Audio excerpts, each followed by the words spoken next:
All right. Hey, Trails Collective world.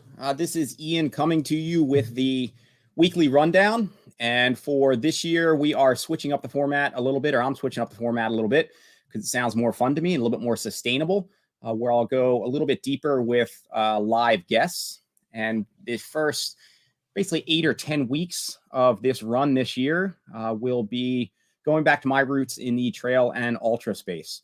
And so one of those routes is with a friend, Luis Escobar, who will be on with us this evening, who is here with us. And it's also my hope to weave in a voice from the collective or from some events that went down this past weekend in the Northeast trail scene. And so if he's able to hop on with us tonight, we will also have a finisher from the Beastie Burden Winter Edition. And then I'm also going to weave in another special guest tonight who was on site from a pretty fantastic place and event. And for those of you who don't know the Matrix Lasagna, well, you should get to know the Matrix Lasagna here by that name, and we'll weave that here in a minute. So this is streaming live to my own personal Facebook page, as well as the Trails Collective's Facebook page, as well as the Trails Collective YouTube channel.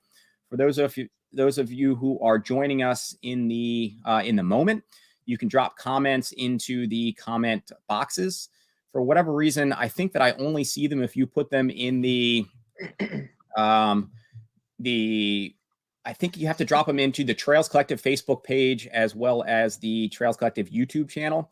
I think if you drop them into my own personal page, I don't necessarily see them. So if you want to drop a comment, Trails Collective Facebook or YouTube, and we will weave it in. So if you have a question for Matrix Lasagna or Luis Escobar this evening, drop those in there. So what I'm going to do is I'm going to start with some of the rundown of the Northeast trail scene, and then we will start digging into what we dig into here. And I'm pretty excited. So let's just get into it. All right, so this is going to comprise a weekly rundown for the Northeast trail scene for a week of February 2nd, 2022. And for those of you who are watching this later, thank you so much for tuning in. And it will be available in podcast form, pretty much wherever you get your favorite digests of podcasts. So for sure, feel free to tune in. Thank you so much to all those who are watching, engaging tonight. Thank you to those who are supporting the Trails Collective in sharing links, providing comments, providing us tips, gear to check out, event updates. For all of those who are supporting what we're doing to support trail running at large, as well as in the Northeast. Thank you. For those who are supporting us on our Patreon page, thank you. Every little bit helps in terms of support. And for those of you who maybe caught it, we were able to support a few runners in heading out to Bandera just a couple weeks ago or a month ago. And one of those runners, Ellie Pell, who's commented a couple times already here on the thread, was able to nab one of the golden tickets for Western States. So your support for the Trails Collective and the community is going right back into our sports and region at the moment. So thank you for that support. All right. So for the rundown in the news, what's on deck? 2022 Winter Olympic Games kicks off today. And I am most stoked that I think curling, is happening. Matrix Lasagna, if you don't curl already, I can see you curling. Back home, we don't use rocks though. We use old toasters and brooms. But yeah, it's the same thing. It's dumpster curling. But yeah, we do that. And do you cut the wires off the toasters, or do you just? No. That's part of the drag. You know what I mean? Like that's you play the field you're on. So whatever toaster you get is, the toaster you get. But yes, absolutely. I am also excited for curling. I wish that I had such nice rocks like they have, but those are Olympic athletes, and we're just where I'm come from. We just play with dumpster curling toasters. So yeah, that's fair. I'm so excited to see it. And I won't ask Luis Escobar there whether he's into curling because he lives in California. And dude, there's. Hey, have you ever seen a Mexican curling? No. No. Curling. What about curling? No. Hurling. Mexicans hurling, but not curling. That's right. We don't do that. That's something we don't do. I'll mute myself now. You should. That would be an event. All right, I'm going to move on, but that should be an event to maybe go back to in terms of the Mexican hurling championships. We could throw tortillas on the ice, but that's about it. It's as far as we go. All right. Also in the news, if you didn't catch it, the Whiteface and Loon Mountain races were both awarded the bids to act as the U.S. Mountain Championships and the vertical uphill champs for 2022. So I'm pretty stoked. Whiteface is one of my races for Red Newt Racing. So I'm excited that we will be the U.S. Mountain Running Championships this year, as well as host to the, who's selected for the World Mountain Team. So I'm pretty stoked for that. And then with Loon the following weekend, we will try to create some things in between for trail runners who are coming out and want to make a week of it up in the Adirondacks. Breakneck also was one that was in vying for a U.S. Trail Marathon Championships. It ended up getting awarded to Moab. Moab, I know, is a really well-done event, but I think it was a pretty poor call on my end. But Breakneck will serve as the U.S. World 40K Trail Championship Team qualifier. So even though we're not the designated the U.S. Championship, we are one of, I think, only 3 selection races for the world team. So I'm pretty excited about that as well. Matrix Lasagna, maybe you'll, if you're back on deck and feeling good, maybe it'll be your first breakthrough marathon versus the half out there. Yeah, maybe. And the hot list, going down the Ultra Sub hot list, Notchview Ultra 48-hour running, July 9th in Windsor, Mass. is 96% full. Shore to Shore 50K in East Islip, New York, running April 9th, is on the warning track at 90% full. And the Grayson Highlands 50 mile, which is in my lineup of one of the most scenic races in the Northeast, at least in Virginia, is running May 7th in Mouth of Wilson, Virginia. It is 97% full. So get on those now if you hope to get slots for those races this year. Registration's opening. Blades Trail Race 10 miler in Maryland. Wakely Dam Ultra, a classic up in the Adirondacks, a largely self-supported point-to-point. That is opening on February 6th. The race is July 30th.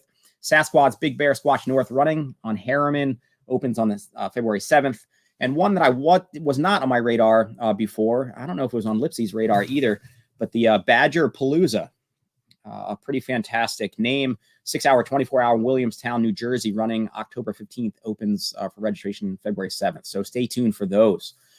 Upcoming events, we've got Sandy Bottom 8-hour Fat Ass, or at least a Fat Ass-ish, it looks like, this Sunday in Hampton, Virginia. And then the weekend, February 11th, 12th, and 13th, kicks it up a bit with events coming on deck for this year. The Duck 100K starts Friday night, February 11th. For all of you who don't know, the Duck 100K, it's a bit of a covert operation. They don't announce any details on the course ahead of time. I think you just get a message just ahead of the race where you're supposed to meet, and you basically have to meet and either get vanned out to the start or figure that out. And then that weaves into the Algonquin 50K the next morning.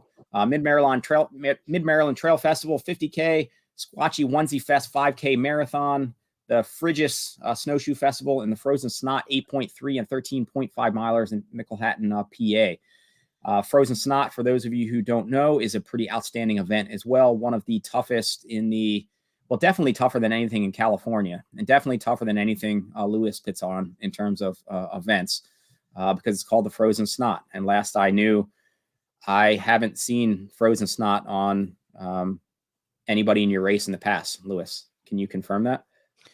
That's true. We usually do not have frozen snots here in California on the California Central Coast. Way too beautiful. It's for sure harder than anything that Lewis puts on because he's not able to get Frozen Snot out there. So check that out. Also coming in February, products that are on my radar. The supply chain is still a little bit messed up, but what's supposed to be coming out in February, which if I can get my act back in gear to gear reviews, things that we will be getting into the shop, at least for test runs of. North Face Vective Eminus is slated to release. The Ultra Mont Blanc, delayed to February 20th. The Solomon Pulsar Trail Pro and the Spectres are set to release, and the Brooks Caldera 6. So hopefully I'll get some testing in for those. All right, a couple more pieces of the rundown here. We have the results from this past weekend. There wasn't a whole lot that I think ran, at least that was on my radar. The Beast of Burden Winter Edition, put on now by Happily Running, going down in Lockport outside of Buffalo, went down. It was pretty burly conditions. I think it was probably like a -15 temperature. The snow, I think, just sucked from what I heard in terms of it was fairly deep and it was pretty granular and tough to run in. So the race definitely ate its young on that one. I think 9 of 29 starters finished the 100 mile, with Barry Main was first to finish in 22 hours, 36 minutes. In the 50, 13 of 26 finished with Jared Dybus and Karen Smith, men's and women's victors. And the 25 mile, 19 of 27 finish was Sarah Dellett. I think the nickname is Sarah the Warhammer Dellett, I believe. Overall winner in 4:38, followed by top dude Justin White in 5:09. And Do you not have a nickname? no, I don't think so. Justin So you're White bringing is his the first and last name. Warhammer, but you're not giving him a cool nickname. Come on, come up with something. I don't know. The Warhammer took him out. I don't know what to say to that. I mean, he's going to have to try harder next year if he wants to get a nickname. That guy needs a nickname. He can't be announced next to the Warhammer without a nickname. Well, that's why she finished in 4:38 and he finished in 5:09. I don't know. What's his name again? What's his name? Justin White. Justin White. How about the White Dart? Well, White Dart, he should have come in hotter, a little bit more on point there. But that's fine. Well. Justin the Dart White, we'll take it. Yeah, that's fine. He just needs one. It doesn't matter. I think he just needs one. He can't be announced next to the Warhammer without one. That's fair. So into this stream this evening, if he's able to join us, will be one of the finishers of the 50 mile, an individual by the name of Gary Thompson. Not sure on that nickname either. If he logs in, we're going to give him one maybe on the spot. Gary, I think, lives in that area, and he has finished every version of the Beast of Burden, at least winter, if not summer, which for those of you who know, the winter edition runs in the ridiculously cold Buffalo area of winter. Like, why anybody would want to do that, I have no idea. I mean, that just sounds terrible. Sounds terrible. And the summer edition goes in the heat of the summer and it's all exposed. So it sounds like a really terrible idea. So clearly he's a glutton for just bad ideas. But if he is able to make it on tonight, I will weave him into the conversation and we'll see how all that went down. And then the other special guest who we are going to weave in at the moment, which probably one of the larger events that happened probably nationwide. And I think before we logged on here, Luis and Matrix Lasagna and I were talking about the importance of the event that went down. And maybe we can rehash that a little bit. But Matrix Lasagna, tell us about what's been shaken. What's been shaken? Okay, so today, as most people know, is Groundhog's Day. And that's the day when we all go up to Gobbler's Knob. You can see behind me here. Reporting live here. But yeah, so this morning, the entire world waits with bated breath, thousands of Phil's faithful followers to see his prognostication. Phil is the seer of seers, the sage of sages, and the mayor of Punxsutawney. So we base our entire lives, especially in Pennsylvania, we base our entire lives around what this rodent has to say, because it's very important. Do we plant the crops early? Do we not plant crops? Do any of us even plant crops anymore? I don't know. I have a succulent in my window. Is that crop? I don't know. I'm not going to eat it, but I don't know. So anyways, so 7:25, Phil goes live. He comes out of his stump. He's handled by the handler and the stump warden. And the president of the Punxsutawney Groundhog Club has a cane, which has been whittled by Phil's teeth in 1887.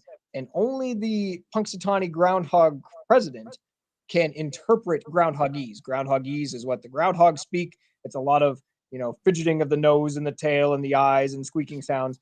And Phil has never once been wrong. Let me clear that up. Somebody told me at work today, hey, Phil's only right 40% of the time. Wrong. Phil is right 100% of the time. He has been, however, misinterpreted. So the Punxsutawney Groundhog president may misinterpret him and may misread his seeing a shadow for not seeing a shadow. But Phil has never once his entire lifetime been wrong, which is crazy. And that's why we always turn to Phil for his weather advice. But today, like he often does, 85% of the time, 9 out of 10 times, minus 5%, he sees his shadow. And today was a sunny day, and he indeed saw his shadow, which means 6 more weeks of winter. I could not be more stoked, especially since here in the Northeast, our winters are just getting good. We've got some good snow. We've got another storm coming. I couldn't be more excited. Louise, I know that it's always 70, what'd you say, balmy 71 degrees over there on the Central California coast. Yeah, pretty much. We have a lot of agriculture here too, but we do not rely on rodents for forecasting, but it's pretty cool. Clear something up for me. So you're in Pennsylvania, and what's the name of the town, the community where this is happening? Punxsutawney. Punxsutawney, but Gobbler's Knob specifically. I mean, clear up the logistics here. Gobbler's Knob is a knob inside of the Punxsutawney community. Is that what's happening here? It's just on the outside of town. It's a little knob. And what happens at Gobbler's Knob when it's not Groundhog's Day? Is there any activity there? Is it a tourist attraction? Can I go there to Gobbler's Knob anytime and enjoy the sights? You sure can. In fact, I was just there a month ago to get ready, to get in the spirit. You know what I mean? This is such a big deal. They have a little visitor center, and sometimes Phil is there. Sometimes he's downtown at the library in this little glass enclosure that you can go see him. But they have a little visitor center and some trinkets, and then there's a trail that goes around it. And just last Saturday, they had the Groundhog Jog, which actually it's a 4-mile race. It runs up Gobbler's Knob, down the backside of Gobbler's Knob, and finishes back in town right by Phil's library enclosure. Well, it sounds like you have some harsh winters there in Pennsylvania. So I thought you were going to go the direction of Gobbler's Knob. It almost sounds like it should be more referring to like a turkey or something like that. I mean, the groundhogs. Oh, no. That's Mount Tom. That's Mount Tom. We have Mount Tom, which is where during the Native American times there was a 400-pound Tom turkey, super aggressive, and he wouldn't let anybody. The first ascent of Mount Tom wasn't accomplished until the turkey died of old age. So that's Mount Tom, different than Gobbler's Knob. And is there some gambling that goes down? Like there's got to be some wagers placed out there. And what but I guess if it's 85%, I mean, that's pretty, like if you're playing that 15% card, you could really go big that day. Yeah. I mean, look at the way I'm dressed. I'm dressed like a member of the inner circle. So those guys, there's no insider trading there. This isn't like, the U.S. government, but there probably is some betting. I would bet I would bet that there's some betting, right? If I was a betting man, I would bet that there's some betting. I understand this tradition is more than 200 years old, older than this glorious country that we live in. That's correct. Absolutely. And tell me about, because the other bit of news they say, before I go any further, they say that Punxsutawney Phil was in Founders Hall, Independence Hall, rather, in Philadelphia when the Constitution was written. They say that whenever there was a dispute, they wondered what should we do about this? They would go upstairs and consult with Phil and come down and then rewrite the next. Okay, this is how it should be written. So sounds like he was there born under the foundation of this fine nation and its institutions and its structures. Well, he's basically, shouldering the weight of the team all the time. A destabilizing influence. And what about the news with the hit job in Jersey that I sent your way? Oh, yes. Midtown Mel. Was that her name? Yeah. Phil wants no smoke. He wants no heat. And everybody knows that Phil's the OG, the original Groundhog. So there's like some friendly competition, but it was not an inside job. Phil's inner circle confirmed earlier this morning that they wished all their condolences and sent sympathy towards Midtown Mel and her supporters and her inner circle. The Groundhog Log number 6. And I'm sure this made headlines there in California, Lewis, but basically New Jersey had also a groundhog, which I did not know prior. And I supposedly this groundhog died before the big day, just kind of passed on like right before the big show. So there was an alternative groundhog living in New Jersey, but didn't quite make it to the big day. The excitement, no. I'm sure. Yeah. Groundhogs have very weak hearts. It's surprising that Phil has lasted as long as he has, especially with all the pressure and stress that's got to be surrounded by this poor guy. Yeah, there were actually some serious protests in 2020 when he predicted that there would be an early spring and winter continued to be on as harsh as we've ever had. There were people that were, not my groundhog and throwing barriers and it was really bad for a while there. But that's why do people have to behave like that? I don't know. And Phil doesn't know either. But we're all just trying to figure it out. He's just out there trying to do his work, trying to do his job. He's trying to live his best life, and then people shit on him like that. I can't believe it. That's kind of how it goes. Trying to live their best life. It was probably like a year or two ago. I was in a Whole Foods trying to get dinner, I think, for my family, like to go while we were on a road trip. And there was one of the Whole Foods workers that was right there that kind of looked at me. It was kind of like, I don't know whether you remember the old Saturn commercials from Saturday Night Live, but it was basically the Saturn car company and these really creepy people on these Saturday Night Live skits. And so this was just an overly happy Whole Foods worker that was talking to me. And she was just really, really happy. which is good for her. But I think she referenced something about me living my best life. And that was the first time I ever heard the phrase. And I was like, I'm just here getting food for my family. yeah, I don't know about living my best life. I'm just getting some food to go, actually. Here. Yeah, I just want some salmon and a Pellegrino. Jesus Christ, let leave me me alone. go. I'll give you my wallet. Yes. Yep.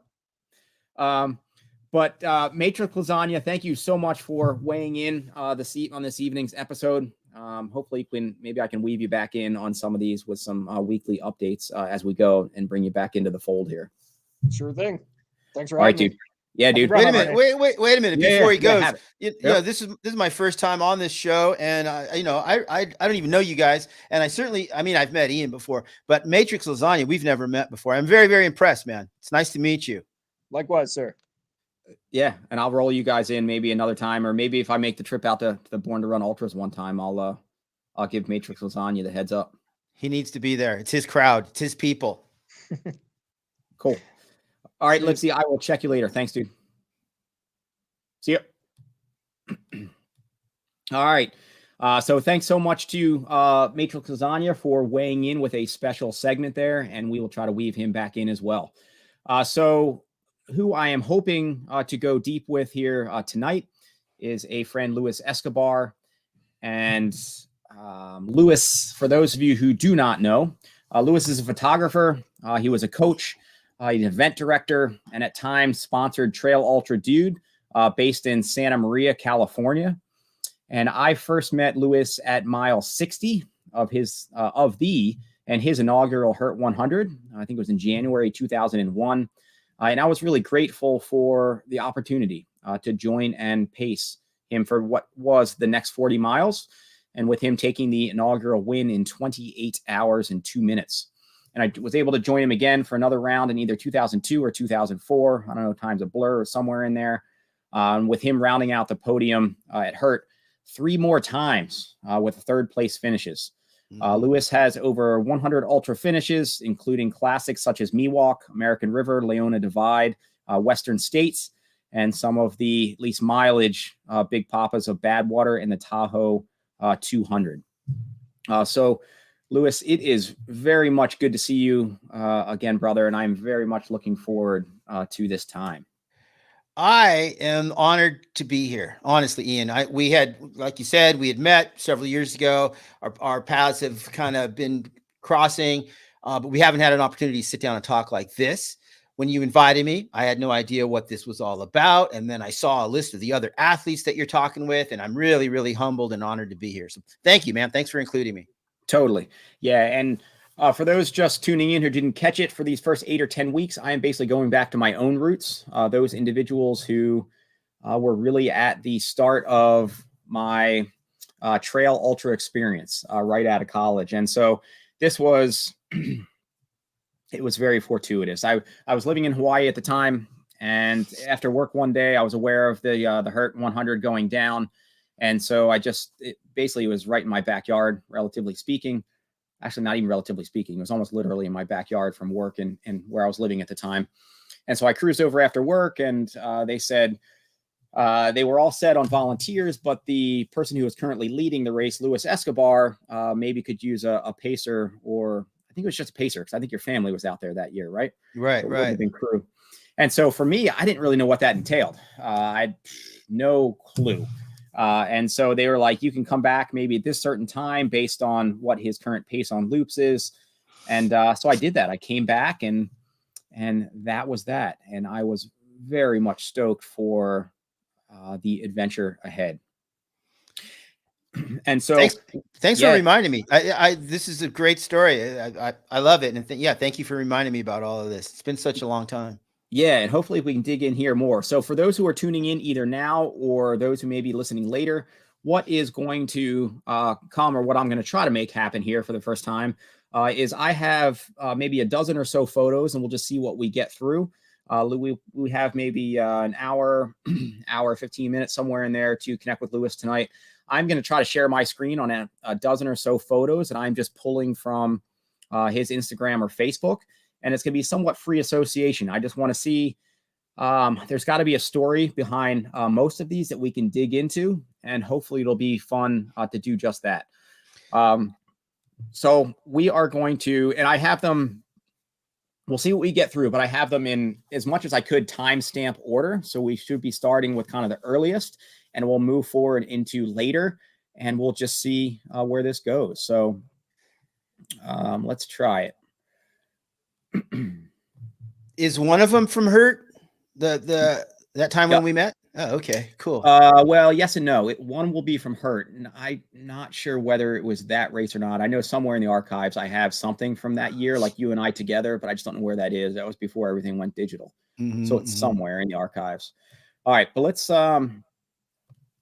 start here. So for those who are maybe tuning in to the podcast form later, I'll also give you a brief description of the photo. And so this one is Luis, his wife, and one of his sons fairly early on. Him just in a Heinz singlet, medal around his neck, looking like a fairly clean cut Luis. And so this takes it back. So looking at that photo, what does that, I don't know, like what, take me back to that time as you were getting into running. Yeah, that brings back a lot of memories. Thanks for sharing that one. So that's my wife, Beverly. Our son, Lewis. Lewis looks like he's probably around 2 years old in that photo. So picture was probably around 86 or so, 1986. And I would guess that might have been my first or second marathon ever, the City of Los Angeles Marathon. And yeah, man, it's an awesome photo. We look so young, and I've got hair on my head, and yeah, beautiful time. I can tell you this, I really knew nothing about distance running at the time. I'm sure that was probably my first marathon right there. And prior to that, I had just been running around the block and just really not giving it a whole hell of a lot of thought. In January of that year, my brother-in-law said, "Hey, do you want to run a 5K?" So we ran the Atascadero Lake New Year's Day 5-kilometer run. So this is around the local lake, 5K. I'm like, awesome. All right, we did it. It was cold. It was awesome. Started it, finished it. I felt like an athlete. And then he says, "Hey, do you want to run a marathon?" I'm like, "Yeah, hell yeah, I do." And I really didn't exactly know what it meant. But Ian, so what we did is we went down to the Big Five sporting goods store in town, and we got a paper application off of the cash register and filled it out, and then put it in an envelope and sent it. That's the way that we registered for that race, with the piece of paper that we got off of a cash register. And then, next thing you know, we're down there in LA and ran the race. I think it started at the Coliseum or finished at the Coliseum. It was pretty spectacular, and it changed my life, obviously. Yeah, and so you were just in it from there. And it's interesting, even looking at some of the gear from like the mid 80s, and I have some old stuff, or all relative here, in the store from that. It almost looks like it's Walmsley style there. I mean, you got this Heinz singlet on, it's all mesh down below. Yeah. I mean, we're coming full circle here. No, that's the original stuff. The Heinz outlet, or the Heinz company, was based in San Luis Obispo, California, on Tank Farm Road, and so that was where their factory was, and so we all went down there and bought secondhand stuff, and so I'm sure that's where that singlet came from. Yeah, that's some vintage shit right there, man. That's outstanding. All right, let's go. Let's bump to the next one. We're going to leap forward a little bit in time. Let's see. I'm sure I was wearing like 6-inch high split shorts, probably Dolphin. Hopefully. Which would have been hot to see as well, really. Yeah, and probably a pair of white Iridium Oakleys. All right. So let's leap forward to that right there. So for those who are just tuning into the podcast, this would be, I'm not sure whether it was the inaugural or whether it was a couple years in, but this is one from Hurt 100, fairly early on. And we'll comment on maybe what you were feeling, and we'll dig into Hurt a little bit. But also, again, cool just to look at the gear and timestamp. And you got this like burly waist belt on. You got, I don't know, maybe they were like Montrails or some sort of like hiking style shoes on. You got the headlamps were coming around at that point.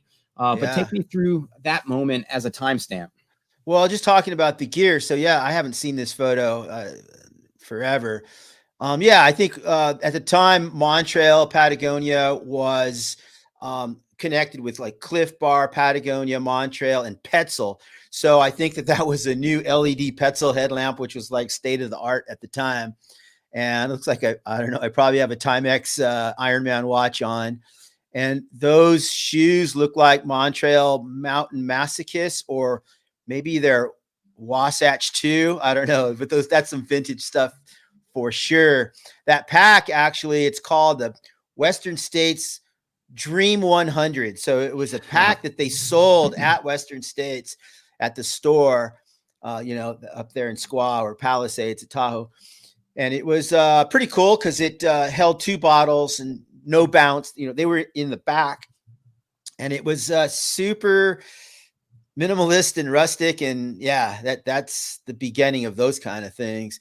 It looks like I'm just holding a bottle. I didn't have a strap or anything like that. And so you were in a bit at this time. I think the first one I joined you in 2001, which would have predated, again, I think this photo by a few years. Yeah. I remember, I think we had maybe max lumen headlamp of I think it was like 80 lumens. And maybe we had a mini mag light in our hand or whatever. And maybe there was like any hydration stuff that was out there was more geared toward mountain bikers and was just kind of like big and hot. So it's definitely a timestamp. But being a few years in on this, when you're wearing the Montrail Ultra running team, and take me through, because several of the guests in this opening 8 or 10 that I'll do for this year ended up being part of the Montrail Ultra running team. So talk about that for a minute. Well, I could tell you this for sure was not the Hurt One, because Hurt One, I did not have any affiliation with Montrail. I went there, and actually I did, man. Actually, I bought a pair of Montrail Vitesse, which was their original trail shoe. And I remember I started the first loop at Hurt wearing those Vitesse, and I was falling down. They really didn't have any lugs or any traction, and it didn't really work on the roots and the rocks there on the island of Oahu. And I was falling, and I after the first lap, after mile 20, I was leading the race, and I got into the main aid station. What the heck is it called? You think I would know this stuff, man? Right. I've been there a million times. Yep. So I got Nature Center. So I get into the Nature Center, and I take those shoes. I tell my wife, hey, just get my other shoes. So I took those Vitesse off and just kind of tossed them aside. And I put on an old pair of Adidas. I forget the heck which ones they were, but they were the Gel Light 2. I put those things on. Those were the shoes that I used. The Gel Light 2, the split top ones. Yeah, they were black, I think, and orange. This is old stuff, dude. Kind of like yeah, like that, but a lot older. No, they didn't have the split tongue like that. No. But that I'm sure that they were the predecessor to that. Yeah, well, this was also this is kind of the vintage pair back here. So I finished that run in those old Asics, and I was able to fight that guy off, as you know, finish first. And I'm telling you all of this because Chrissy Mail was there, and at the time she was deeply involved with Montrail, and she had asked me, she goes, "Why did you take off those Vitesse, and why did you put?" And I said, she saw me do that, and I said, because they didn't work. It's falling all over the place. At Paradise Park. Thanks, Mauricio. And yeah, Paradise Park. You got it. I'm seeing comments here and talking to my friends. Anyway, I tossed those things. Chrissy asked me why, and I told her they didn't work. And she said, okay. And then, I don't know, a couple of weeks later, I get maybe an email or a phone call, and she's like, hey, if we sent you a pair of Wasatch 2, would you wear them next time? I'm like, yeah. And if we gave you a jersey, would you wear that? I'm like, yeah. At the time, I had no affiliation with anything. So that's how my 11-year relationship with Montrail Patagonia began, right there at Hurt One. And such an amazing time. And I'm really excited to connect more with each of you who were, many of you who were on that early team. And I'm really excited to catch up with Mikubri again, who was fundamental in those early years. And it was so... I guess it's all still exciting, but it still seemed kind of new and exploratory then. And these teams were forming, and the races were getting more on board, and it was growing. And we had these, maybe it was the second generation, but for me, kind of the first wave of these like all-star studs out there. but it was cool because everybody was still so approachable, and it was still very much like a family thing. And I'm thankful that's largely how it stayed, but it was a very exciting time. It was exciting for me just to be affiliated with. I sure shit wasn't running with these guys, but I was wearing the same jersey as Jurek, Ian Torrance, Chrissy, Brandon Sabrowski, Hal. All of those guys were part of that original Montreal family. And for me to wear that same jersey, I was so proud of that relationship for so many years. And I still am. I still have a great relationship with all my friends at Patagonia. That's awesome. All right, so let's bump to the next photo. Let's go. It's pretty cool. I see some of my friends commenting here. Jeff Sugar Tolls Holbrook. Thanks, Jeff. Good to see you here. Mauricio Puerto. That one. Yeah, that's important. That is important, right? I mean, this was, so for those of you who maybe are just listening and not seeing the video, this is the original Posse, basically, at the race down in the Copper Canyon. And this was still, I mean, this was new, right? I mean, you kind of knew I'll just have you dig in, but it wasn't this, it totally was going to blow up, right? It was going to blow up with the book. It was going to blow up with the individuals, the characters. And this moment, as you were all kind of walking into it down in the Copper Canyon, it was crazy how much I think that was about to shape all of your lives in some way, shape, or another. Sure. None of us knew what was going to happen. The book and all of this stuff that's happened since then was not in anyone's mind whatsoever. We were just invited to go on this really cool running adventure in Mexico, and that was it. And I was just honored to be there. Again, Scott Jurek is in this photograph, and he's somebody that I really admire. And the opportunity to travel with him was just such an honor. And now I have become very good friends with everybody in this photograph. So I'll describe it for the folks that aren't seeing it. Billy Barnett is in the photograph along with Jen Shelton. Scott Jurek is in the front. We're walking through town. We're walking through the town of Batopias, where Micah True lives. So we got Billy Barnett, Jen Shelton, Scott, Eric Orton, and then in the background, you can barely see Christopher McDougall, and he's having a conversation with Micah True.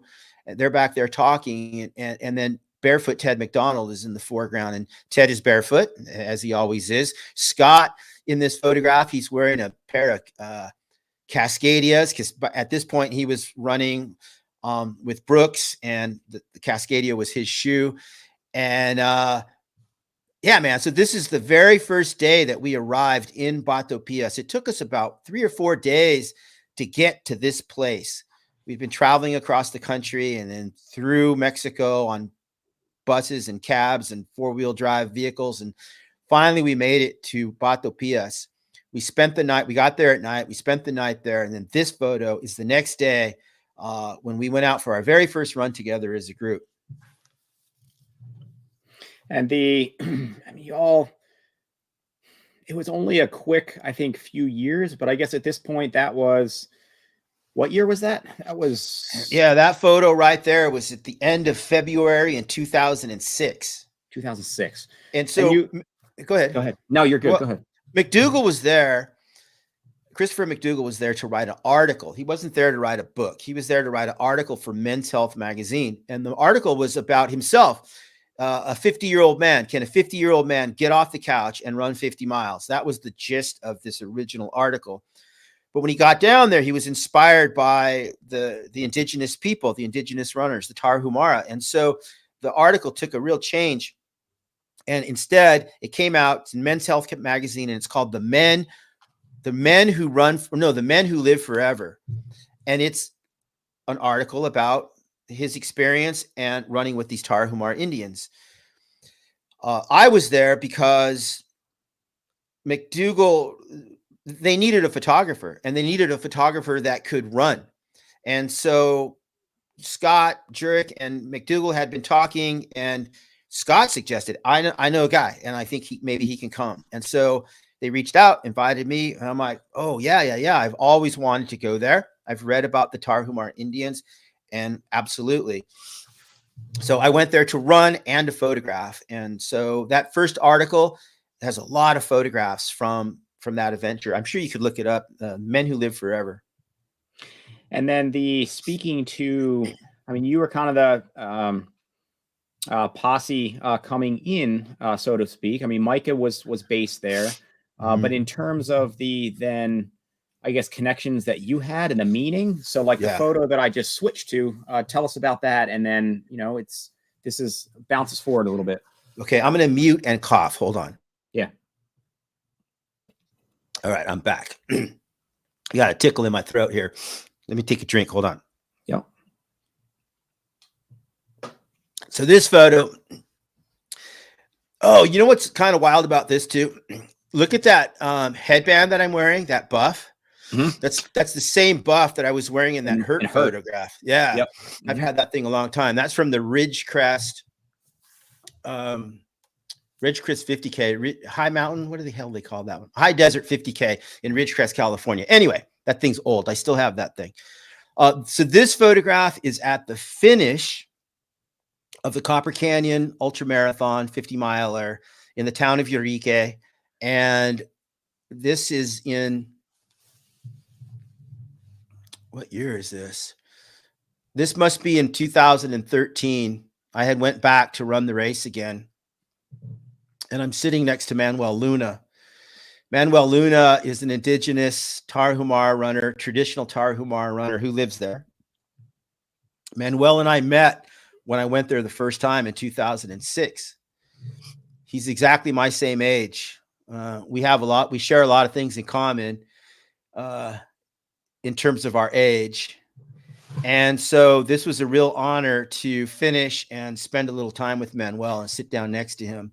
Here's another interesting thing. The Luna Sandal Company, which is owned by Barefoot Ted McDonald, is named after this man in this photograph right here, Luna, Manuel Luna. And so your connection to then the community at this point in terms of going back, I mean, became friends. It was so much larger than just about the event at that point. It was personal and yeah, Ian, yes, my time there has changed my life in a permanent and positive way. And the people that I've met there and I've had the opportunity to interact with there are very, very important to me. All of them, the gringos that travel down there, and then the people that we've met and continue to have connection to and a relationship with. I was in the Copper Canyons in October. We're recording this in January 2002. I was just there at the end of October 2021. And yeah, I was hanging out with Manuel, spent a lot of time with him there. We remember each other. We talk. We've sponsored him to come out to the Born to Run Ultra Marathon in Los Olivos, California. I think he's been out there 3 or 4 times. So yeah, we've become friends. And even though we don't see each other very often, I think about them quite often. And I think that they probably remember us too. Mm-hmm. And then in what that became. So this photo, maybe it's just because COVID. I feel like I haven't been out in a social situation in so long with any reason to even like dress up at all. But this is friends, but you're kind of like rock stars, right? I mean, you became a very huge cultural thing wrapped around this event, as well as Born to Run and Chris's work there. And it tied together these like larger than life characters and literally became like rock stars. And that must have been exciting, but also kind of interesting. I mean, because that kind of blew up and kind of ballooned in a hurry. You know what, Ian, I haven't looked at these photos in so long, and I thank you for sharing them and reminding me. The rock star thing, no, I have been a fly on the wall watching these rock stars be rock stars.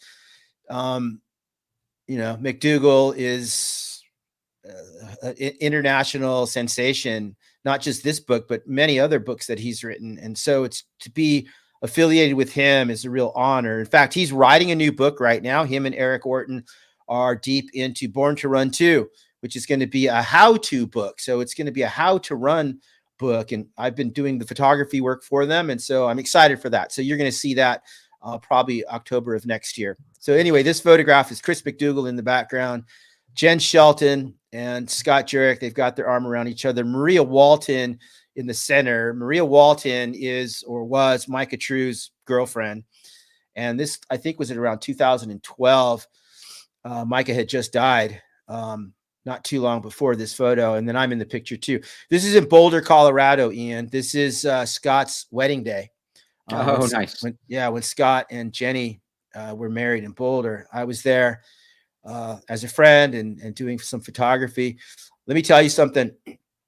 They got, I don't know. Sometimes I wonder about Scott. Like, they've decided they were going to have margaritas. So this is at the wedding reception. So it made sense to have margaritas. Why not? But they made these margaritas with mezcal, and it was super, super strong. And I just remember everybody was like super drunk at Jurek's wedding because we were all drinking these napalm bomb grenade margaritas. It was pretty amazing. And the characters that were at this thing was something else. The world-class athletes were at this wedding reception. Alex Arnold was there. I don't know, just incredible rock climbers, some of the best people in the world. So it was pretty amazing to be in that room, as always. That's awesome. One of the even though, so in the year or in the time that I lived in Seattle, I was somewhat on the periphery of the scene. Rather than working at Scott's shop, I took a job with an old college good friend working for New Balance Seattle, and met Chrissy out crewing. We were both crewing at Angelique's Crest, and that started she and I dating for a while. And so I was kind of around the scene or in that periphery, but I hadn't really met Scott. At that point, I think Scott was moving more into just the physical therapy work, and I hadn't really joined them for like group runs. And so even though it was very close kind of connection of one, I think my first in-person interaction with Scott was, so after, I don't know, Western States in, I don't know, some year, I had just paced Sean Meisner through the night and just hanging out post-race. And it was one of the years that Scott won any number of times or whatever at that point. And I'm just kind of hanging out, unwinding somewhere out on the periphery, just sitting on this bench by myself, just unwinding. And then Scott walks over and he also sits down on the same bench right next to me. And it's kind of this like funky Scott style where he walks over and he's like these really short, like jort shorts or whatever, and maybe just like a tank top or whatever. And he sits down next to me and he looks over at me and I look over at him and I just say hi. And he says hi. And at the moment, usually I don't get like starstruck or whatever, but I was like, damn, like you're Scott Jurek. Like you just sat, just sat down on the bench next to me. And I was like, I don't even know what to say. Like I was at a loss. And so I just got up and I walked away. I was like, I don't even know what to say right now. That guy has done so much for me, him and his family, his wife, Jenny. I don't know. I've just been able to be around him in some very significant times in his life. Documenting some of his big running adventures, some of the wins and losses. I've seen him at his best and probably at his worst. And he's just an amazing dude to hang out with. When you are just hanging out, just non-running situation, and you're talking, and after a day or two, you kind of just forget he's just a guy. He's just a dude. He's just a normal guy. He just acts and does normal stuff. But then you have to go, wait a minute. No, he is not a normal dude. This guy is doing freaky stuff. And I don't know, it's just amazing to watch. Just super quick. I was with him in 2015 when he went, attempted the fastest known time on the Appalachian Trail, Springer Mountain to Katahdin and Baxter up there in Maine. And to watch that guy cover, dude, he's like covering 45, 47, 50 every single day in the horrible conditions. And to watch somebody do that to themselves, to be there, it was just amazing. I've seen a lot of incredible running activity and projects. Nothing like that. It was something. And he did it. Of course, he did break the record that time. That's incredible. All right. So somewhat related. bridging on Western States. This year, with you in the background photographing, this was the year where then Unbreakable or Unbroken, whatever it was called in terms of the movie. Yeah. Such an incredible year to watch all that go down. Yeah, I'm looking at this photo. I can tell you a little bit about it. I can tell you that Larry Gasson was the photographer. And who else is in here? Jen Shelton is standing in the foreground. Anton is about to sit down in a plastic chair. This is at Placer High School on the track at the finish of the Western States 100. And with Jeff Rose there as well. Yeah, that's Jeff in the background. And I don't know. Do you want me to tell you something about this day? So this is kind of a bridge. Yeah. I mean, so I'll go into it more with maybe another photo in a bit, but you have a pretty deep connection to that event as well in terms of running it, but also being behind the lens and just this in one of the iconic races of Western States history where those individuals just absolutely battle. And this is one where you just saw somebody like Jeff Rose at the top of his game, but also what I remember in the time is early on in the early 2000s or whatever, I was still had it in my head that ultra was kind of different than road marathons. I was aware that these top ultra road marathoners rather had maybe like two like peak efforts in it. And like, that's what the body had. And like, that's what I thought it would really like drain it. But I was like, ultra's different. Like people don't necessarily get burned out or whatever, but like not long after that, one of those pinnacle races, you could just see how deeply you could really deplete yourself. I mean, Anton with his patterns and whatever went into not too long after, right? Some multiple injury stuff, but like Jeff, who maybe we'll have a conversation here with soon for the TC Live as well, also just went into just crushed his system, which just basically like shut down. So what an amazing time to be there.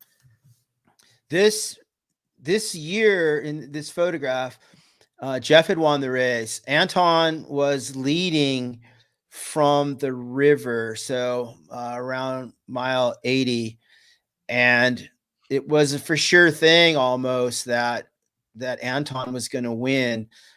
Killian was there that year as well. I remember being at the escarpment mile 4 with my camera, and it was like this big deal that Killian Jornet was there, right? And so I remember we're waiting for the runners to come up. The sun is rising over Lake Tahoe, and I'm standing up. There's some snow, and I'm waiting up there pretty damn high, probably 3.5 miles up onto the course. And Killian comes by himself, hauling ass, and he was wearing a small European style singlet, and I don't think he had any bottles or anything with him. And I'm like, oh, this kid, this is going to be gnarly. You know, he was so far ahead of everybody at mile 3.5. I said, this is it. This is going to be fantastic. Well, it didn't turn out that way. What was interesting is that Jorge Pacheco was pacing him. I think they selected Jorge because he spoke Spanish, and so I think it made sense. That moment after Killian ran by, I made a photograph, and it's out of focus, that picture. It's Jeff and Anton coming up the escarpment with the lake in the background and the sunrise and all of that stuff. And that image has been published everywhere. It was used for the poster for Ben's movie. Was it Unbroken? Something. Yeah, something to that effect. Yeah. Well, yeah, that image got a lot of play, and it's completely out of focus. But anyway, I got one more interesting story about this year. In that movie, there's a moment where they're crossing the river, right? They're in a boat. It was a high water year. So I am at the river, mile 78, 79, and I've got my camera, and the runners are coming, and they were side by side. So Anton and Jeff are together, and Jeff had no pacer. Maybe he did. Jen was joining at that moment. So a raft comes to the shore, and the runners jump in, and I'm on the near side, right? The shot is from the far side, but I'm on the near side. So I didn't really have an opportunity to photograph them coming out of the river. the guide, the river guide, the person in the boat that was rowing them across the river, Ian, it's my son, Luis Oh, really? Escobar. Yeah, Oh, his that's name is awesome. Luis Escobar. So the kid in that picture from the LA Marathon, it's him. So he sees what's he's a river guide, right? So he sees what's happening and he's like, Dad, do you want in? And I'm like, yes. So I jump in the boat. So watch that movie and you're going to see that boat being rowed across the American River at a place called Cherokee Bar or Rucky Chuck. That's my son. That's me. That's Anton, Jen, and Anton, Jen, Pacheco, and Killian. That's who it was. So all of us went across. We got to the other side of the river. My son angled the boat so I could get out first. I got out and hauled ass as fast as I possibly could up towards Green Gate. And I got maybe a quarter of a mile ahead and I laid on the ground and my heart was pounding and the runners are coming up at me and bam, bam, bam, bam, bam. I made a bunch of exposures there. And those are some iconic images also. Anyway, that's probably more than you and your listeners need to know. I don't think so. I mean, that's some of the, I mean, that's personal, right? I mean, that's perfect right there. Let me tell you one more thing. And since totally. we're talking about Western States and my passion about that race, you said it's important to me. It's more than important to me, Ian. That was my very first 100-miler. I've been to Western States. I'm embarrassed to say it. I think every single year since 1995 or 96. I have 11 starts. I have 8 finishes. I've been involved with that thing as a pacer, as a safety runner, as a runner, crew, and then of course as a professional photographer forever. And this is how much of a Western States nerd I am. Ian, I now live in cool California. I bought a house right in Auburn Lake Trails, right above the ALT aid station. It's literally 0.7 of a mile from my backyard. I love everything about the American River Canyon, and living there and cool and being part of the Western States 100 has been very, very important to me. Man, so you're in it. You've intentionally just entered that flow. I mean, you're in that space. A little too much, man. But yeah, I think that's incredible. All right, so let's go here next. I see some positive comments. People are like, yeah, keep talking. So I'll talk if you want me to. Yeah, I think that this is good, man. This is good. This is good. All right, so let's go. Let's go here. I'm going to turn on a light. Hang on a second. Oh shit. Yeah. I'll tell you about that. Yeah.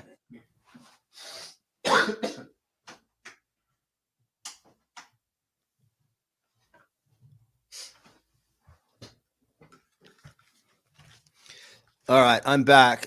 I don't know if Mauricio is still listening. Mauricio, if you're still on, say something in the comments. This was a very dramatic moment in my life with my buddy Mauricio Puerto. I do not know what year this was, but I know exactly where it was. So I've been involved with Badwater 135. Finished that thing 3 times and sort of graduated from the race, the Badwater 135 to the Badwater 146. So Badwater 135 starts at the lowest point in the Western Hemisphere, 282 feet below sea level. That's the Badwater Basin on Highway 190. It's in the eastern corner pocket of Death Valley, almost Nevada. And then 135 miles from there, about 8,000 feet. Yeah, Mauricio's here. Yeah, Mauricio, you know what's happening. Is the Whitney Portal, the store. And so that's where the 135 finishes at about 8,000 feet. But Mauricio and I, that's not enough. We want to go to the top of Whitney. We want to cover the entire 146 from the lowest point in the Western Hemisphere to the highest point in the contiguous 48. And is this photo right here, the one that I just dude. Yeah. Yep. Yeah. Mm-hmm. So that's we're approaching Whitney. So Whitney's 14.5, I think. So anyway, that photo 2017, Mauricio says, that photo was outside of Stovepipe Wells. This is mile 42. And Mauricio and I are on the street running. and it's hot as hell, of course. And then off to our right, we see this black cloud coming. It's like, Ian, it's like 120 degrees. Seriously, it's evening and it's windy. And with this big black, gigantic mountain of black coming at us across the desert. And like, what in the hell? And then we get just swallowed by this ice storm. So it's like literally, and it's probably 110, 115 degrees. Now we are in this black sand and ice storm. Like hail is hitting us. And we can't even see. And we're running along the highway. Now we can't even run anymore.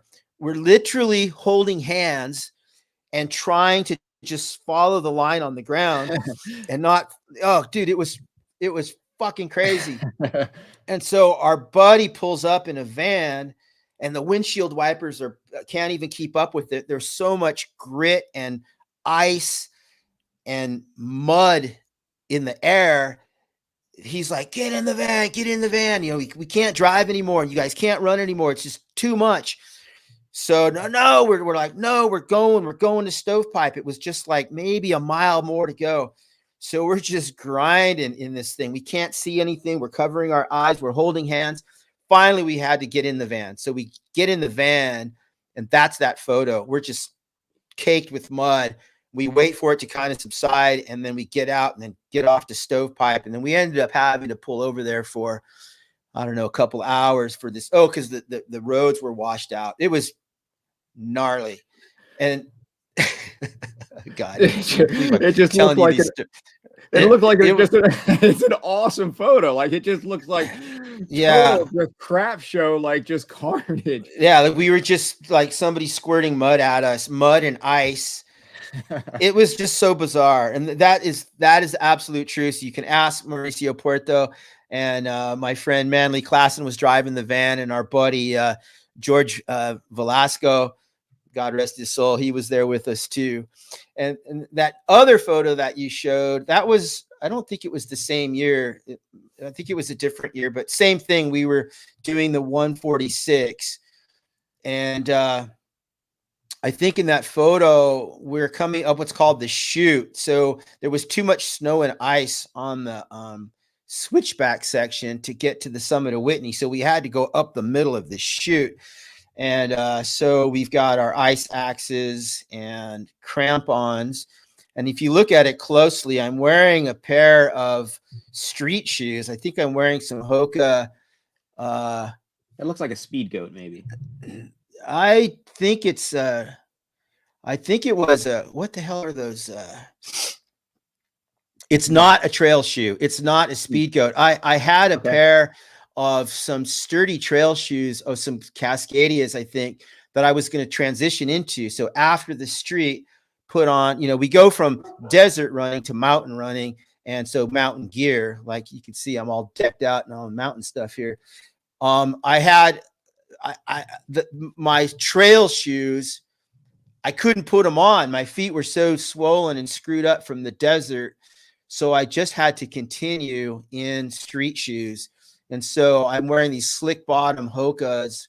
What are they? Clayton's? Something like that. I forget the name. It doesn't look like a Clifton, but maybe. A Clifton, maybe. Maybe. Dude, I don't know. Yeah. You're the shoe geek, not me. Yeah. That's right. But anyway, they were street shoes. And then, it was terrifying. You can't see this photo. If you can't see this photograph, we're coming up this chute. It's pretty steep. It's a fall you die kind of a place. And this picture was taken by my friend Tyler Tomasello. Yeah, it looks pretty. Yeah, it looks badass, huh? Yeah, the colors are excellent. It's clear. The effort's there. And the most meaning, when I look at it, like I knew where, like, and I have been to that spot before. I have been up. And so I knowing that it was the end of your Badwater and doing the 146 or whatever, like just knowing how much came before you could even get to that spot, like that's incredible. I'll tell you what, my friends that were with me, I mean, I look pretty heroic in this photo. I am not, man. I'm the biggest. I imagine it was gnarly. And yeah, that was probably, I don't know, Mauricio would tell us for sure, but I think we're probably about 3 miles from the summit there. All right. So we're going to bounce Once again, This is cool. Thanks for sharing all these old photos with me. Yeah, dude. And this next one, I believe I knew somebody who was in the event as well. So I kind of know the context, but looking at the photo, dude, so much going on in that photo. So much. I don't think that you do know this person. Do you? No, Her I don't know name's that. No, I don't know that person. I think I her may have name's known somebody else in this race, maybe. Oh God, her name's Julie, and yeah, this was not a good moment for her. This is in Nicaragua, on the island of Ometepe, in the middle of Lake Nicaragua, which is the largest freshwater lake. I don't know in the I don't know. It's a big ass freshwater lake, and there's 2 volcanoes in the middle of this lake that are joined by this isthmus, Madeiras and Concepcion. And yeah, it's Ometepe Island. And so this event is called Fuego y Agua, and it is a survival race. Do you know this race, Ian, or are you just hearing this for the first time? No. I think I could be blending 2 events. I know Yassine went down and did one time, and I don't know whether it was this one or a different one, but I think he was there for the ultra that they put on. This thing was different, quite a bit different. It's a survival race, and the gist of it is you get all these endurance athletes and obstacle course racing athletes and survival athletes, and they go to these unique places, and the race organizers have them, they're running and swimming, and they're also doing indigenous tasks. So like they have to maybe they're making clothes, they're making shoes, maybe they're catching fish in a traditional way. In this particular thing, they were carrying big bundles of plantains. They were cutting trees, splitting logs, carrying bamboo shoots for long distances.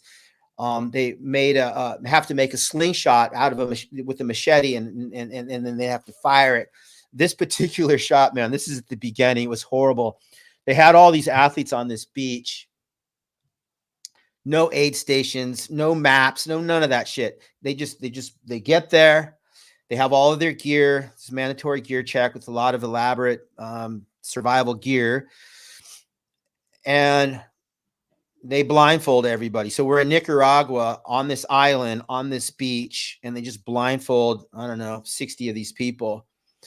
And then they hand them a chicken, a live chicken. And then they walk them off of the beach, up through this village, onto a road. And then they put them into a banana truck. So this is a flatbed truck, but it has 4 walls, metal floor, hot as hell. It's probably I don't know, at least 100 degrees. And now you have all these blindfolded athletes holding chickens inside of this truck. Dude, it's crazy. Yeah. And then the truck starts up, and then they start driving. And they drove for, God, at least 45 minutes to another part of the island. And after 45 minutes of being in this truck that's shaking back and forth, it's hot. The smell of diesel exhaust is coming up into the truck. Everybody's blindfolded. The chickens are doing what chickens would do. They're not having it. It was bad news. That picture is this girl just suffering. She was throwing up because of the smell. And anyway, they get to the spot where they get them out of the truck. No chickens were harmed. No chickens were ridiculed. No chickens were embarrassed. The chickens were fine. Now they unblindfold these people, and they have no idea where they are. Nothing. And then there's just a note on a tree, and it says, go 5 kilometers this way. And then they go 5 kilometers that way. And then when they arrive there, there's a task for them to do. So there's all these elaborate tasks.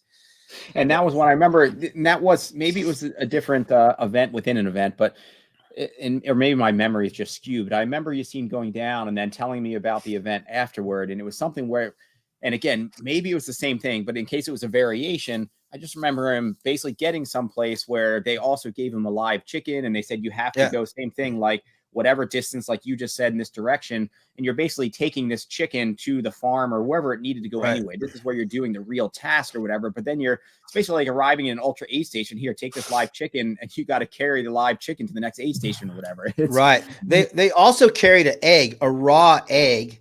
And if the egg broke at any point, they're disqualified. And it was more than 100 kilometers. So it was, this is like a 48-hour thing.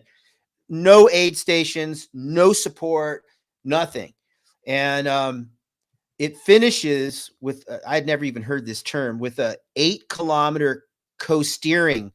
Co-steering is they get in the water in Lake Nicaragua, chest deep, plants all around them, and they're wading through this, along this shore, along this coast. They're co-steering 8 kilometers, and they've got about a 15-foot bamboo pole that they're carrying in this water at night with all these plants. And there's caiman in this thing. Caiman are like little crocodiles. Yeah, dude, it was fucking unbelievable. And yeah, crazy. But no, I mean, no, all athletes ended up being okay. Like, man, no. I mean, Only they weren't eaten by like a caiman or something, though. No, I didn't see anybody get eaten by a caiman, but a lot of people getting hurt and getting lost, and everything you would imagine. I mean, there's no support, so it was just insane. And they would just get from point to point, and then they're given tasks and they're given direction, and that's it. And they just got beat up. I think there was only I don't know, less than 10 finishers, if that. Anyway, Fuego y Agua, my friend Josue Stevens, if you're listening, Josue, he puts on a hell of an event down there. Yeah. And does it still go? Is that still running? It comes and goes. Yeah, they're not doing it this year. They're not doing it this year. I think that there's some, I don't know. It's politically unstable to go to Nicaragua right now. I've been that would make it even more reason to go to. No, because I think I don't think you can go there. It might be a little bit dangerous. I've been there 3 times, man. And Nicaragua's an awesome place. It's beautiful. Good rum. Let's jump here. Yeah. Okay.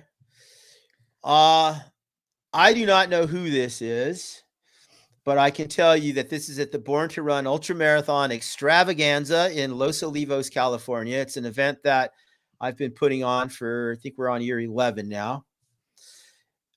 This is at the finish of one of the races. We have multiple races. It's a multi-day running festival.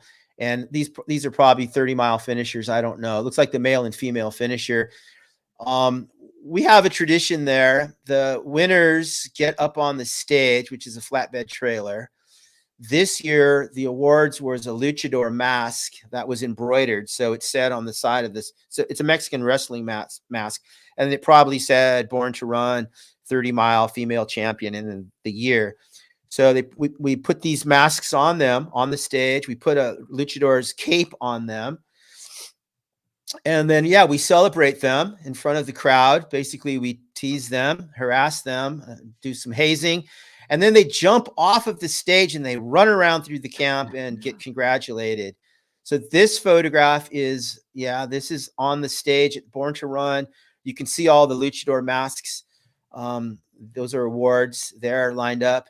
That is me when I am my other character, when I am a mariachi. So I am in my full mariachi regalia, complete with the boots, the belt, the whole damn thing. This, Born to Run is kind of a secret thing, Ian. So I'm not sure about sharing these.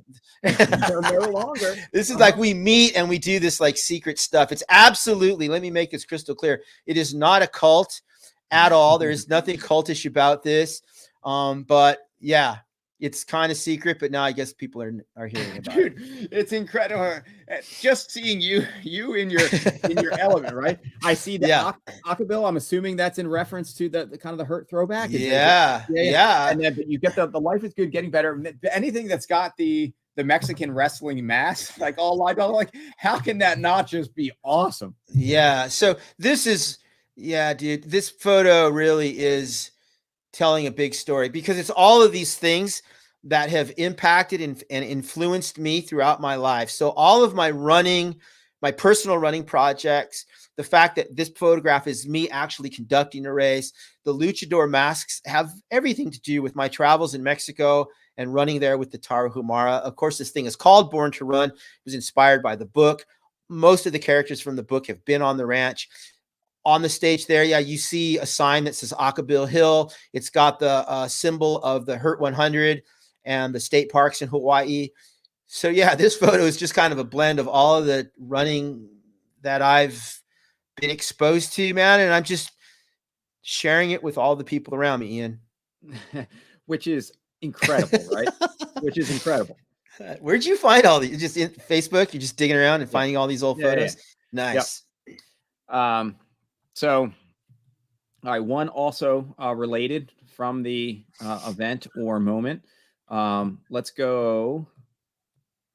Do you have a way of knowing, are people watching, or do we have an audience or people here? Yeah, I don't really know how many. There's maybe like 20 at any given time. Got it. So, and I don't know, it'll be live and hopefully watched later or available to be watched later, but somewhere in there, I don't necessarily see it all. So this one from the. Yeah, that's not a good one. Dude, why? That picture got me in trouble. That right there, Ian, is a very large rattlesnake with no head on it. Yes, it is. Yeah. So we were at a run on a ranch. Most of the events that I host are on ranches. Alexander, this guy, Alex, it just popped onto the chat. He has the most finishes at the Hurt 100 than any human being. I have 11 finishes. I think Alex is up to like 14. That's a lot of time walking around, staggering in the mud. Congratulations, Alex. Thanks for being here. That photo is a big, big, big rattlesnake. And I don't like killing anything, Ian, but that particular snake was coming into the camp, and we had dogs and children, and it was a snake that I could not relocate. And so the ranchers, that people that own the property, said that if I ever saw a snake that was in the camp area, that I should kill it. Yep. So I did. I shot that snake one time with the 12 gauge and took his head right off. And then I held it up, and I'm not really proud of that picture, Ian, but there I am holding this big rattlesnake. And let me tell you something else about that snake. It had an entire squirrel inside of it, intact. Oh, really? Head, eyes, tail, the whole thing. Yeah, that was a big, big snake. All right, so that one maybe you just saw the next one, because I'm just like, there were a couple of these out there, like, what is going on here? That just looks like, how have I not been there? Yeah, that's my life, Ian. I'm always in some kind of an interesting place with interesting people. This photo has nothing to do with running. This is another sort of covert, semi-secret organization that I belong to. I'm not going to say the name of it, but it is and we can, yeah, you can be like, yeah, we can't talk about that if there's some of these I will get my ass kicked if I say anything about it, but I can tell you this: that guy's name is Bobby Aquestapachi, and he's being initiated into this semi-secret club. And Bobby got himself into a pool of, I'm not sure what that stuff is. It's some kind of black oil. Oh my God, this stuff. You're showing all these weird things, dude. I thought we were talking about running. Dude, we're talking. All right. We're talking about you. All right. But really, just, man, you've got so many colorful, awesome, incredible experience, which there's connections for sure to a lot of this, to running.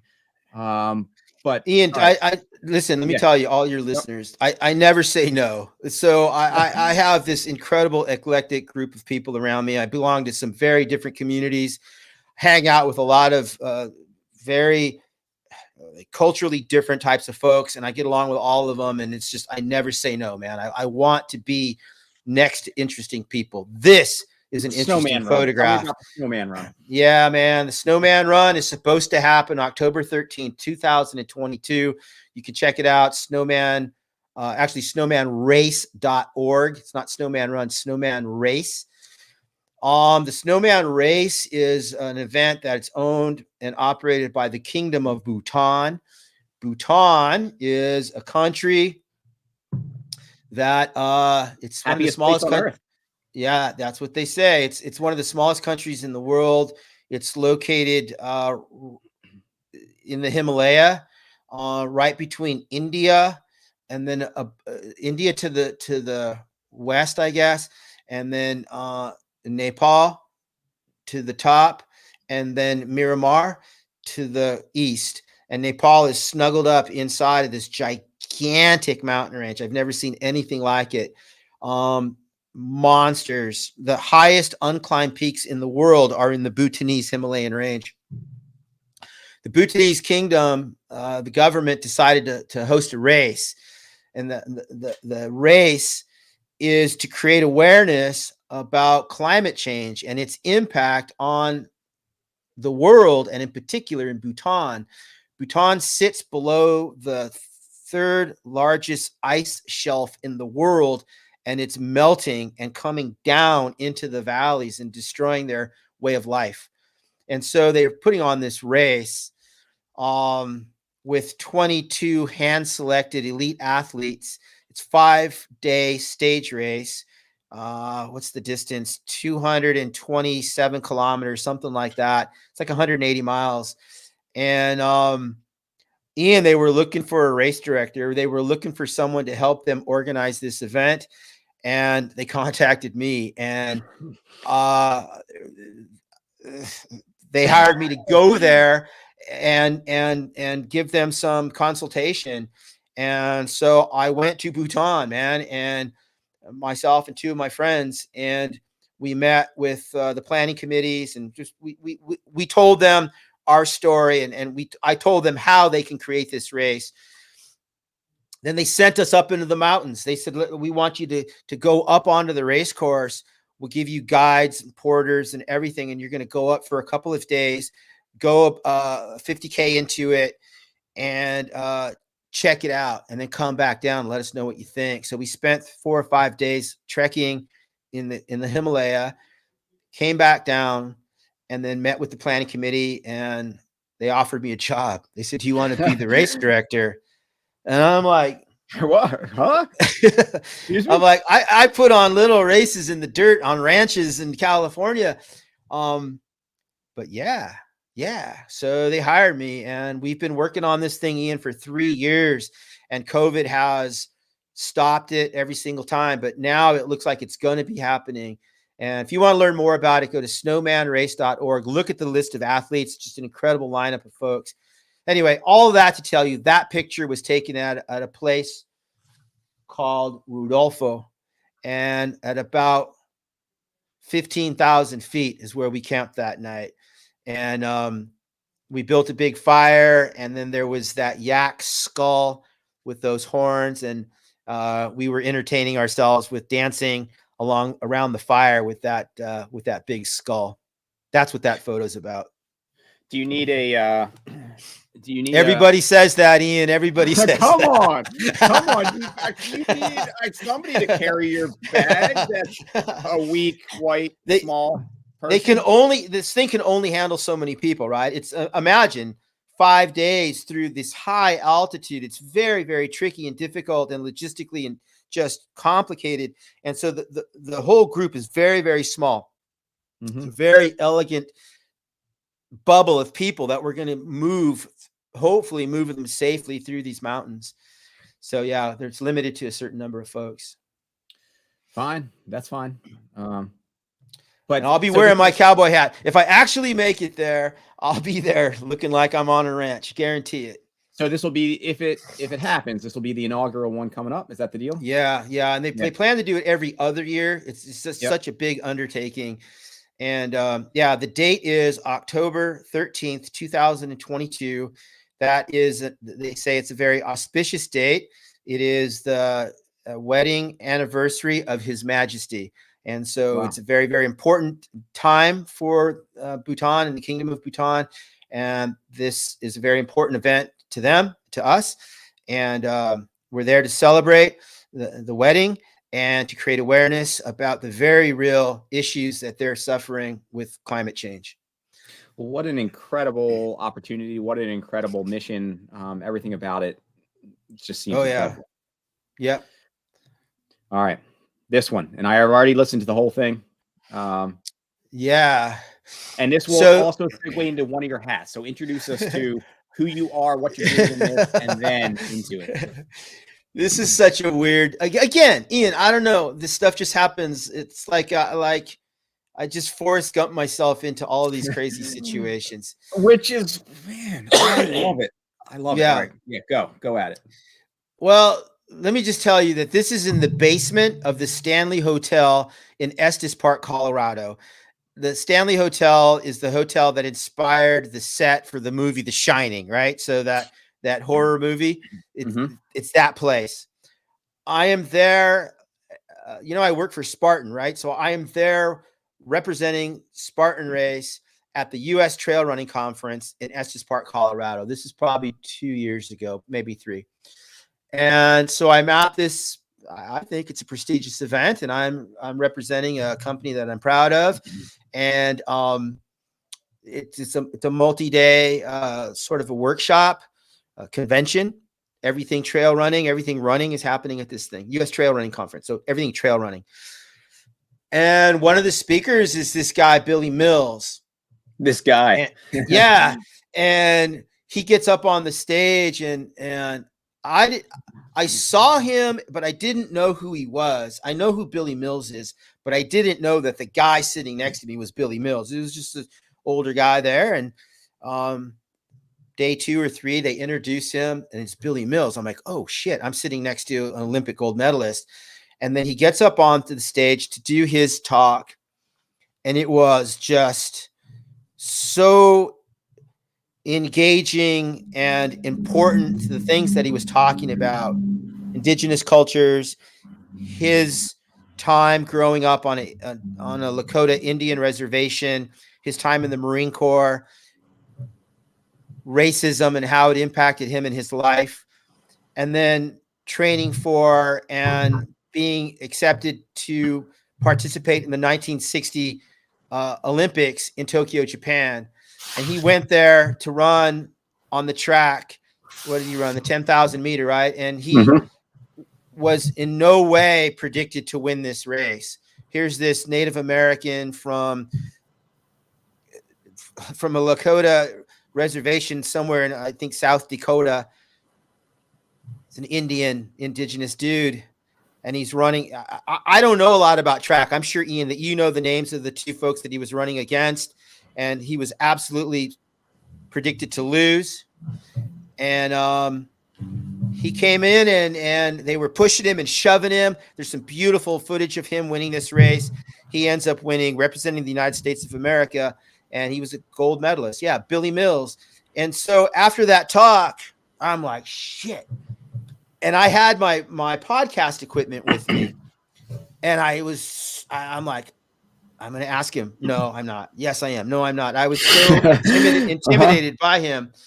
And then finally, we're closing up. The thing was almost over. And I'm like, okay, shit, I'm doing it. And I just walked right up to him. I said, Billy, my name's Luis, and I host a podcast. And would you be a guest on my podcast? And he's like, well, when? And I'm like, right now. He's where? I sit downstairs in the basement. And he looked at he had some people that his managers or whatever, and they're like, yeah, whatever. So we all walked downstairs, and I sat down, and I had 45 minutes with Billy Mills and my microphones. And it was one of the first episodes of the Road Dog podcast. Pretty damn cool, man. Yeah, man, that's incredible. And I have known some of the stories, and in the moment, I'll brain goes foggy in terms of rehashing who it was, but such an incredible part of history, and what it meant for, I think the U.S. and the world stage, but also for just Native Americans, and then what he was able to turn around as such the incredible individual that he has been, and those around him in the Running Strong organization, and such an incredible story. But some of the stuff that you dug into in the podcast was fun to listen to. And I reached out, actually I sent them a message after I listened to yours too, because I was like, I want to know more about some of these experiences. Will he be up for coming on as well? And they responded, but I'm not holding my breath that we'll get him on here. But even just the story on the honey, before the race, and the candy bar won the gold medal, that stuff. And for those of you if you go to the Road Dog, Road Dog Podcast? Yeah, you just go to roaddogpodcast.com or any of the platforms where you get your podcasts, Apple, Stitcher, whatever. Just check it out. Road Dog, not Raw Dog. That's completely different. Sure, Road Dog. Uh-huh. That's funny. All right, but if you go there, you can search through, and Luis has a lot of episodes on there, and you'll find the one for Billy Mills. But you can listen into their conversation and hear what I'm talking about in terms of the candy bar won the gold medal, because some of that stuff is like, man, I want to go deeper into that because that's hilarious. What's cool about that conversation is just I'm ignorant. I don't know anything about track and field. I'm a dirt runner, and to be sitting, I knew that I was sitting in front of greatness. I knew that. And I heard his stories that he talked about in the conference, but I really didn't know much about 1960 and what was happening, and just completely ignorant. So he was very patient and very kind and generous. And it was just a great, great conversation. That's wonderful. And for the Road Dog too, yes, you've got any number of awesome interviews on there, but some that are really serious. On the way back from where, I don't know, I was on the road. Oh, and that's where I was. Come back from skiing this past weekend, and my oldest daughter and one of her friends were both sleeping in the back seat. And I started listening to one of your podcasts, and then I actually woke them back up because I was like, do you guys want to, this would be good for you to listen to. And it was your interview with Jordan Marie. Oh yeah. Another indigenous. Yeah. Yeah. And such an important voice and story and such a serious topic. So, right, you're getting into not just the kind of light running stuff, but you've had some pretty deep topic discussions as well. And I think we publish every single Monday, have not missed one. I think we're at episode 96 or 7, something like that. We're getting close to 100.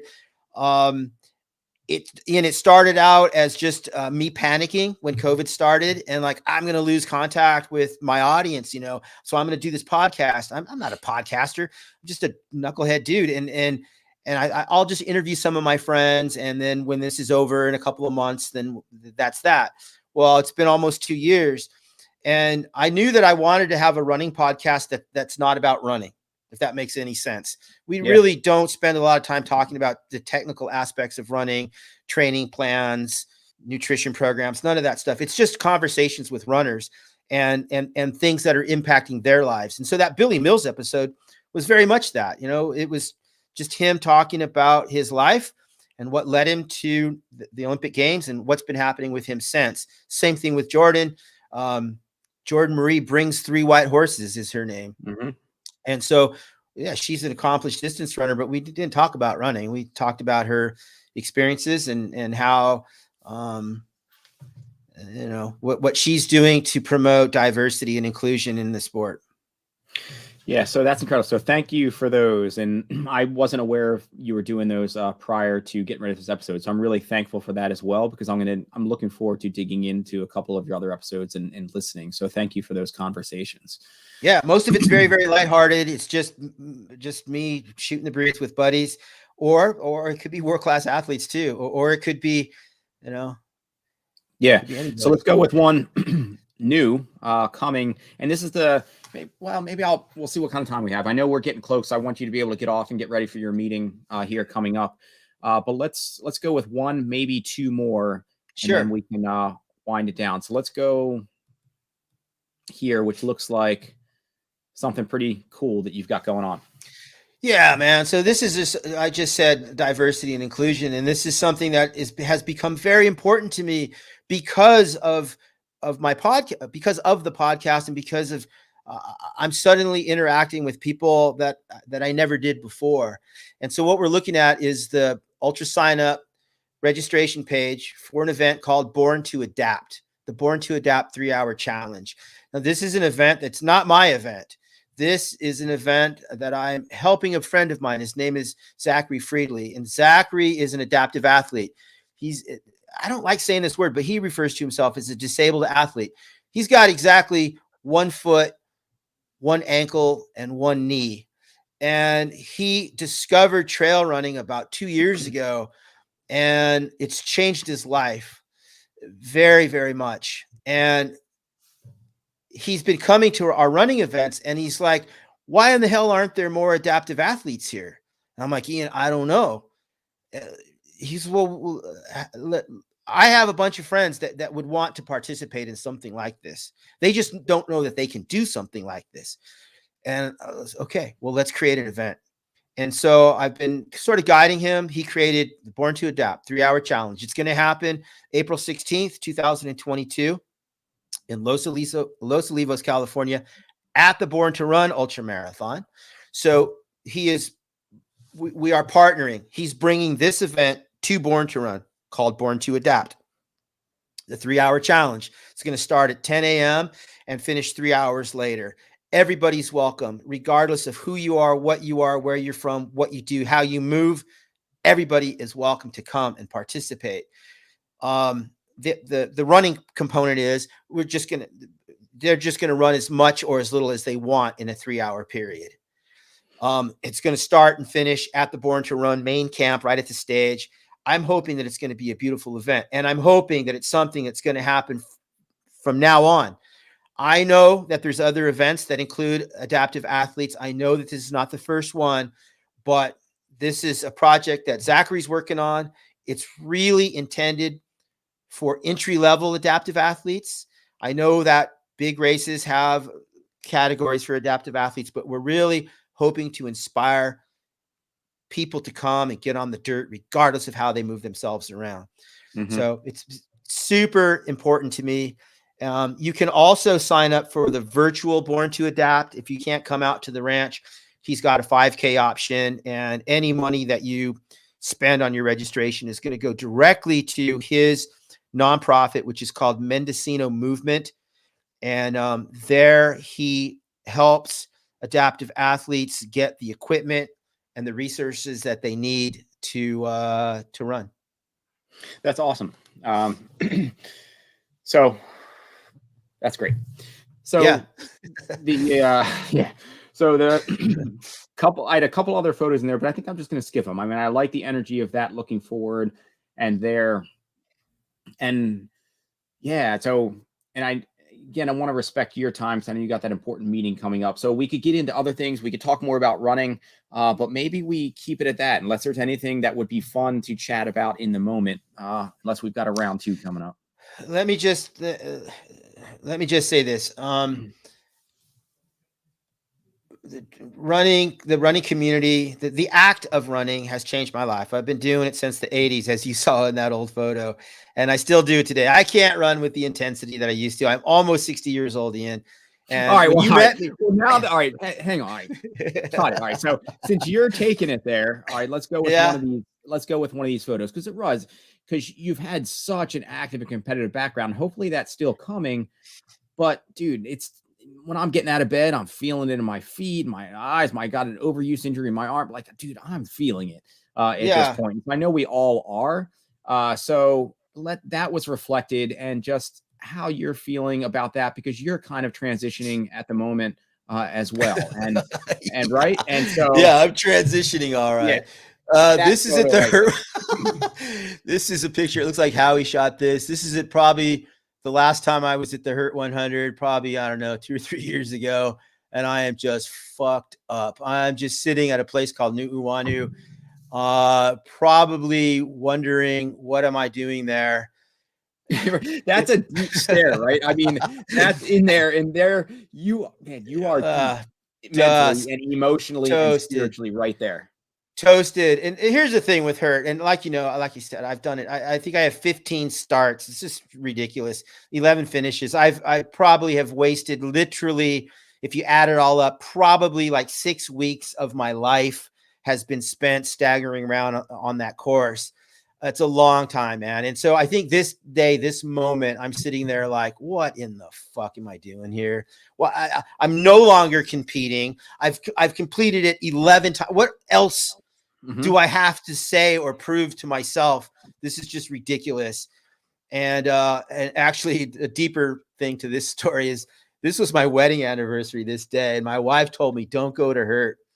And I went to Hurt, man. I left home and I went to Hawaii by myself, started the Hurt 100 on this day. Actually, this was the 19th. My wedding anniversary was the very next day. I'm sitting here thinking, what am I doing here? I need to be at home. What the hell?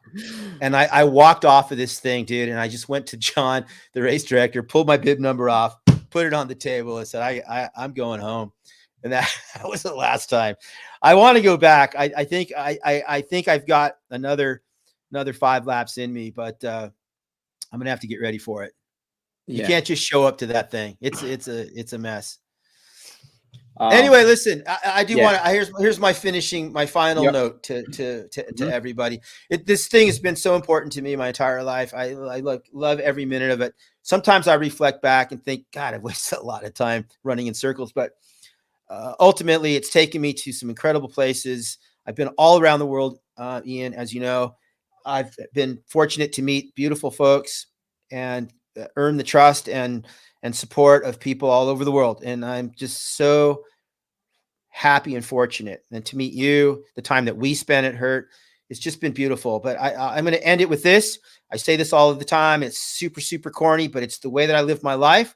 And if you're listening to this thing, this is my advice to you. In 2006 in Mexico, in the town of Urique, I was having a beer and a bowl of beans with Micah True, El Caballo Blanco, the character from the book Born to Run, before the book, before any of this shit. And Mike and I are sitting there, and I don't know why.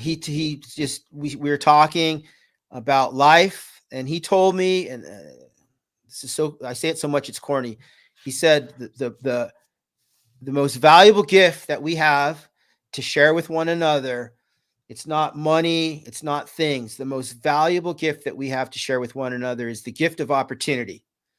Give somebody a chance. That's how that man lived his life. And the things that he did and the chances that he gave and the opportunities that he had created has impacted people all around the world. That was in 2016. And I think about that every single day when I wake up.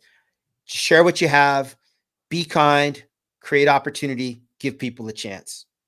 That's it. I'm out. That's outstanding. So if people want to find you, we mentioned Road Dog Podcast. Where else can they reach out, and what's your, if they want to find some of your events, join you? Yeah. It's all over the social media. So you can find me on Instagram, Luis _Escobar, and you can see pictures and stuff there. I'm all over Facebook still. I'm old. I'm still on Facebook. Luis Escobar. You can, a good page to join is the Born to Run Ultra Marathon, a group page on Facebook. There's about 8,000 active people there. It's pretty cool. You go to allwedoisrun.com, whatever. I'm here and I love interacting with people, and thank you, Ian. Yeah, man. I love, I very much value this time for the next round that maybe we're together again. Maybe I'll see you out at, in California in June there, and there'll be a lot going on, but looking forward to seeing you in person. I hope so. Yeah, dude. All right. Thanks, Luis. Adios. All right.